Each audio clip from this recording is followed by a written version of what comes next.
പുതിയവിള വടക്കൻ കോയിക്കൽ ദേവീക്ഷേത്രത്തിലെ കുംഭഭരണി ഉത്സവത്തിന് കൊടിയേറി. ക്ഷേത്രതന്ത്രി പുല്ലാംവഴി പടിഞ്ഞാറ ഇല്ലം ദേവൻ കൃഷ്ണൻ നമ്പൂതിരിയുടെ മുഖ്യ കാർമ്മികത്വത്തിലായിരുന്നു കൊടിയേറ്റ്. പുതിയവിള വടക്കൻ കോയിക്കൽ ദേവീക്ഷേത്രത്തിലെ കുംഭഭരണി ഉത്സവത്തിന് കൊടിയേറി. ക്ഷേത്രതന്ത്രി പുല്ലാംവഴി പടിഞ്ഞാറ ഇല്ലം ദേവൻ കൃഷ്ണൻ നമ്പൂതിരിയുടെ മുഖ്യ കാർമ്മികത്വത്തിലാണ് കൊടിയേറ്റ് നടന്നത്.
കൊടിയേറ്റിന് മുന്നോടിയായി രാവിലെ 8:30 കൊടിമര ഘോഷയാത്ര നടത്തി.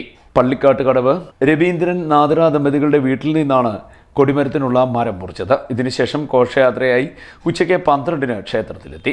ഭക്തജനങ്ങൾ ആവേശത്തോടെ കൊടിമര ഘോഷയാത്രയിൽ പങ്കെടുത്തു. കൊടിമരമില്ലാത്ത അപൂർവ ക്ഷേത്രങ്ങളിലൊന്നായ വടക്കൻ കോയിക്കൽ ദേവീക്ഷേത്രത്തിൽ ആഘോഷപൂർവ്വമാണ് കൊടിമരം മുറിക്കലും കൊടിയേറ്റലും നടന്നത്. പരമ്പരാഗതമായ രീതിയിൽ വലിയ വിളഞ്ഞ കവുങ്ങിലാണ് കൊടിമരം നിർമ്മിക്കുന്നത്. മേളവാദ്യങ്ങളുടെ അകമ്പടിയോടുകൂടിയാണ് ഘോഷയാത്രകൾ നടന്നത്. ശാഖായോഗ പരിധിയിൽപ്പെട്ട വീടുകളിൽ നിന്നും അനുയോജ്യമായ കൊടിമരം കണ്ടെത്തി പൂജാവിധികളോട് മുറിച്ച് ഘോഷയാത്രയായി ക്ഷേത്രത്തിൽ കൊണ്ടുവരികയാണ് പതിവ്. ദേവി കായിക സാംസ്കാരിക സമിതിയുടെ നേതൃത്വത്തിൽ ദീപക്കാഴ്ച, ദേവി ഫെസ്റ്റ് തുടങ്ങി വിവിധ പരിപാടികൾ നടന്നു. CDNet news, Kayamkulam.